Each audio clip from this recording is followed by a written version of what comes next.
Presiden Jokowi dalam pidatonya di sidang MPR mengutarakan terkait tantangan-tantangan yang berat yang sudah dilewati selama 10 tahun jadi presiden.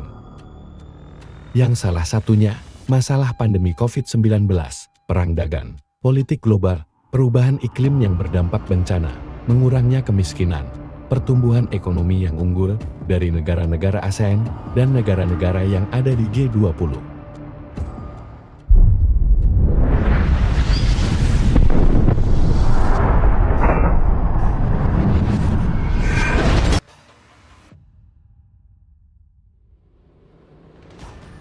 Kita patut bersyukur sebagai bangsa yang tangguh, Indonesia mampu menghadapi tantangan yang sangat berat selama 10 tahun terakhir. Mulai dari pandemi COVID-19, gejolak politik global, perang dagang dan berbagai ancaman krisis, serta perubahan iklim yang menimbulkan banyak bencana. Alhamdulillah, walau diterpa banyak tantangan dan ketidakpastian, kondisi politik dan ekonomi kita tetap stabil, bahkan mampu tumbuh secara berkelanjutan. Pertumbuhan ekonomi Indonesia selalu terjaga di kisaran 5%, lebih tinggi dibandingkan rata-rata pertumbuhan global yang sebesar 3,4%. Penambahan tenaga kerja baru sebanyak 21,3 juta pada periode 2015 hingga 2024. Rasio utang kita juga menjadi salah satu yang paling rendah di antara kelompok negara-negara G20 dan ASEAN. Di sisi lain, nilai ekspor Indonesia naik lebih dari 70%, mencapai 250 miliar US dollar di tahun 2023. Neraca transaksi berjalan secara bertahap terus menguat, dan neraca dagang selalu mencatat surplus selama 51 bulan terakhir ini. Indikator kesejahteraan masyarakat juga meningkat signifikan. Tingkat pengangguran turun menjadi 4,8% di tahun 2024. Tingkat kemiskinan turun tajam menjadi 9,03% di tahun 2024. Angka kemiskinan ekstrim juga turun signifikan menjadi 0,83% di tahun 2024. Selain itu, kita juga telah merasakan kemajuan pembangunan infrastruktur yang Indonesia sentris, mulai dari jalan tol, jalan nasional, bendungan, irigasi, pelabuhan, bandara, pembangunan IKN, dan masih banyak yang lainnya. Kita juga bekerja keras untuk membangun SDM yang unggul, yang berdaya saing, yang produktif dan inovatif melalui reformasi pendidikan, transformasi sistem kesehatan, dan penguatan jaring pengaman sosial. Bantuan pendidikan terus diberikan untuk masyarakat miskin dan rentan. Program Indonesia Pintar untuk pendidikan sekitar 20 juta siswa per tahun diberikan. Program KIP Kuliah dan Bidik Misi untuk pendidikan 1,5 juta mahasiswa, serta beasiswa LPDP untuk pendidikan sekitar 45.000 mahasiswa. Selain itu, upaya perbaikan sektor kesehatan juga menunjukkan hasil yang baik. Angka kematian bayi turun dari sebelumnya 27 per 1.000 kelahiran menjadi 17 per 1.000 kelahiran di tahun 2023. Angka prevalensi stunting turun dari sebelumnya 37% menjadi 21,5% di tahun 2023. Jumlah peserta Jaminan Kesehatan Nasional JKN juga meningkat dari sebelumnya 133 juta menjadi sekarang 273 juta di tahun 2024, di mana separuh dari jumlah tersebut adalah penerima bantuan iuran dari pemerintah.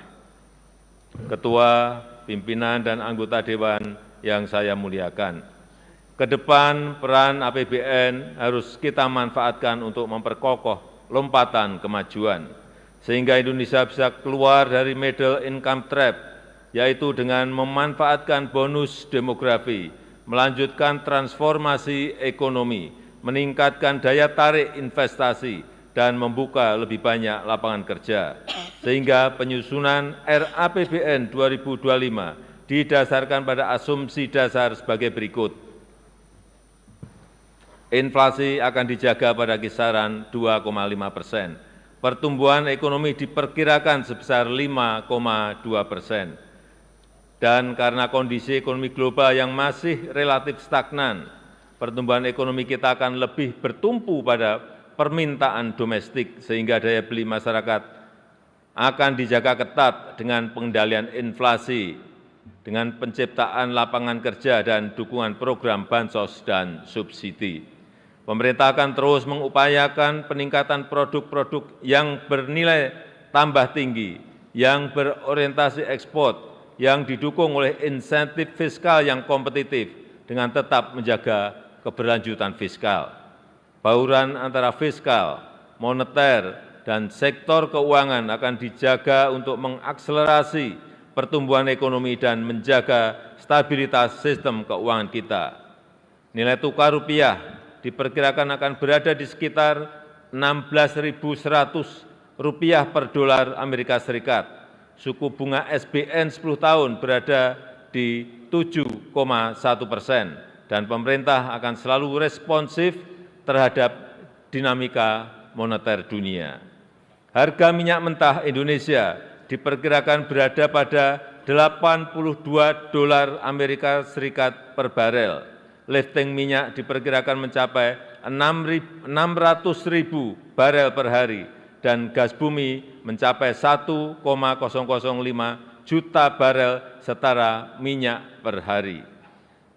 Ketua, pimpinan, dan anggota Dewan yang saya muliakan, arsitektur APBN 2025 adalah pilar penting untuk menjaga keberlanjutan melalui penguatan berbagai program unggulan yang berkesinambungan dari pemerintah sekarang ke pemerintah yang akan datang.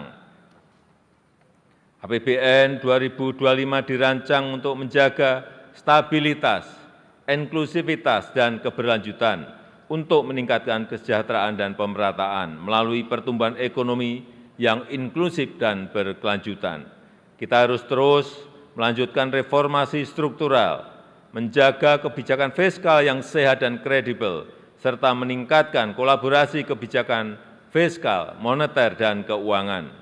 Desain belanja dan pendapatan serta pembiayaan perlu dirancang fleksibel dengan menyediakan ruang fiskal untuk mengantisipasi ketidakpastian dan mendukung keberlanjutan pembangunan dalam transisi peralihan pemerintahan.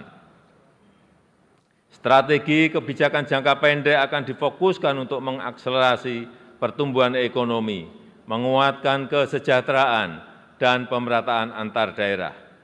Makan bergizi gratis diarahkan untuk meningkatkan gizi anak, sekaligus memberdayakan UMKM dan meningkatkan ekonomi masyarakat kecil di daerah. Program makan bergizi gratis dilakukan secara bertahap, diselaraskan dengan kesiapan teknis dan kelembagaan, serta tata kelola yang akuntabel. Program percepatan renovasi sekolah untuk meningkatkan akses, kualitas, serta link and match pendidikan dengan dunia usaha, serta pembangunan sekolah unggulan dan ekosistem pendidikan yang kondusif juga akan dikembangkan.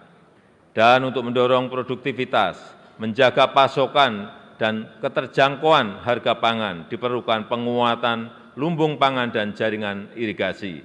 Serta untuk meningkatkan ekonomi masyarakat diperlukan peningkatan pembiayaan rumah murah untuk rakyat dan peningkatan permodalan bagi UMKM. Sedangkan untuk strategi jangka menengah diarahkan untuk mengakselerasi transformasi ekonomi menuju pertumbuhan ekonomi yang inklusif dan berkelanjutan, yang dilakukan melalui pertama, mewujudkan SDM unggul yang produktif, inovatif, dan berdaya saing melalui pendidikan bermutu, makan bergizi gratis, dan renovasi sekolah, serta kesehatan berkualitas dan perlindungan sosial. Yang kedua, penguatan hilirisasi dan transformasi hijau untuk meningkatkan aktivitas ekonomi bernilai tambah tinggi yang rendah emisi dan berorientasi ekspor.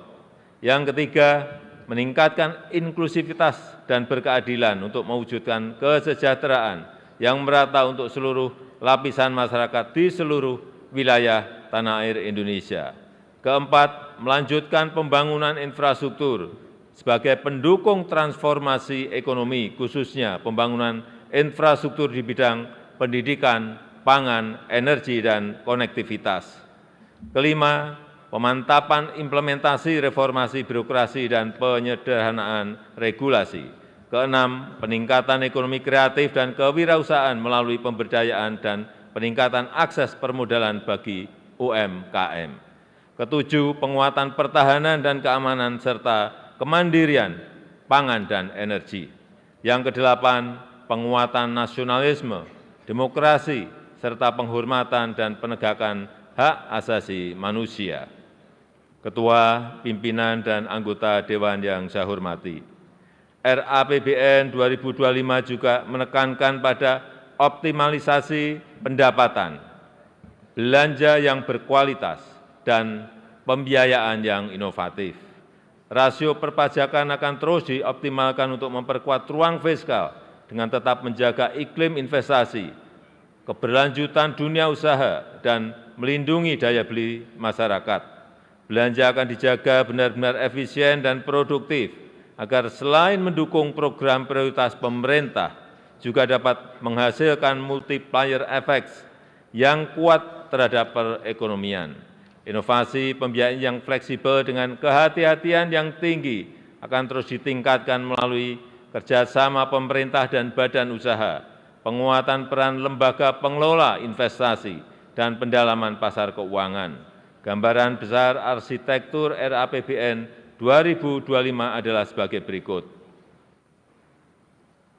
Belanja negara direncanakan sebesar Rp3.613,1 triliun, yang terdiri dari belanja pemerintah pusat sebesar Rp2.693,2 triliun dan transfer ke daerah sebesar Rp919,9 triliun.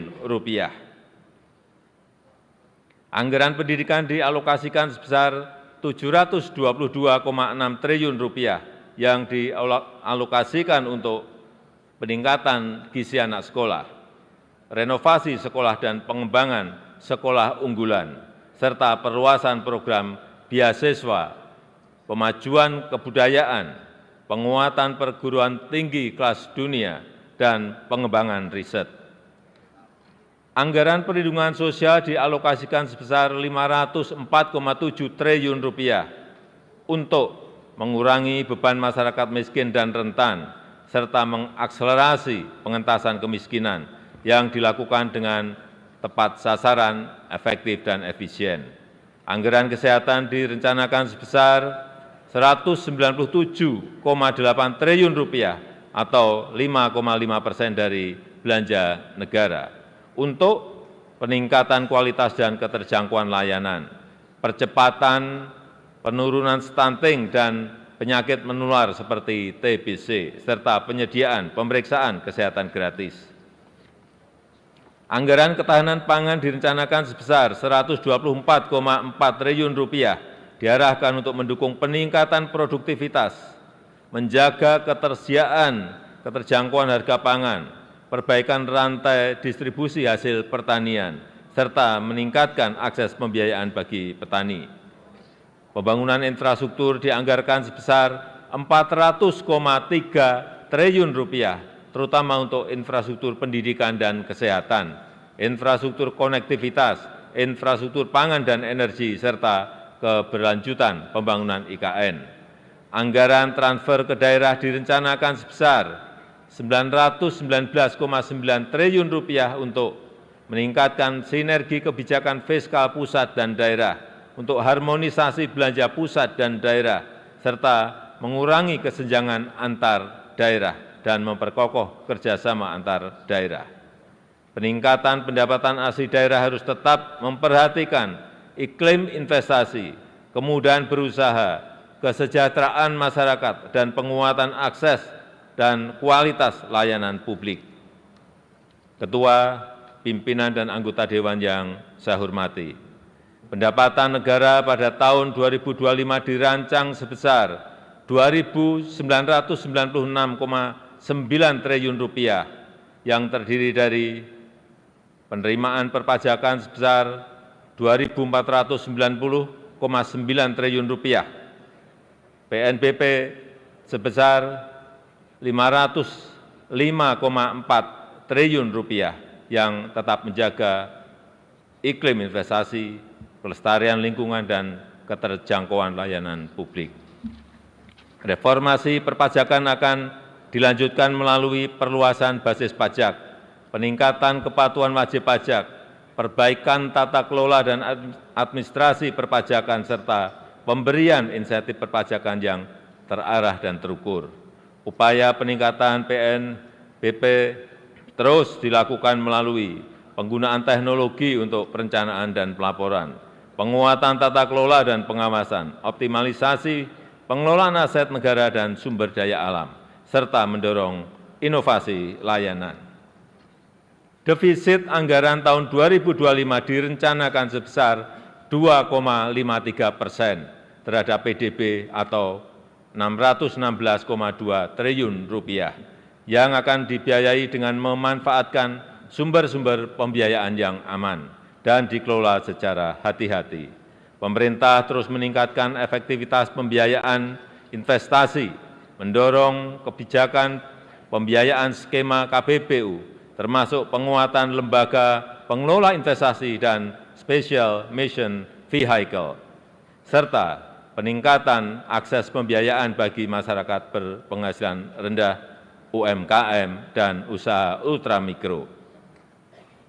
Tingkat pengangguran terbuka pada tahun 2025 diharapkan dapat ditekan menjadi 4,5% hingga 5%. Angka kemiskinan diturunkan dalam rentang 7 hingga 8%. Rasio Gini dalam kisaran 0,379 hingga 0,382.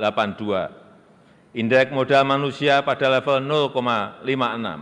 Nilai tukar petani ditingkatkan di kisaran 115 hingga 120. Nilai tukar nelayan dijaga di kisaran 105 hingga 108. Ketua, pimpinan, dan anggota Dewan yang saya muliakan. Demikian keterangan pemerintah atas rancangan undang-undang tentang anggaran pendapatan dan belanja negara tahun anggaran 2025 beserta nota keuangannya. Besar harapan kami, pembahasan RAPBN 2025 dapat dilakukan secara konstruktif demi mewujudkan Indonesia maju, adil, dan makmur sesuai visi Indonesia Emas 2045. Semoga Allah Subhanahu wa Ta'ala senantiasa memberikan rahmat dan ridho-Nya bagi kita semuanya dalam melaksanakan tugas dan amanah untuk mensejahterakan rakyat dan kemajuan Indonesia. Dirgahayu Indonesia, Dirgahayu Negeri Pancasila, Merdeka!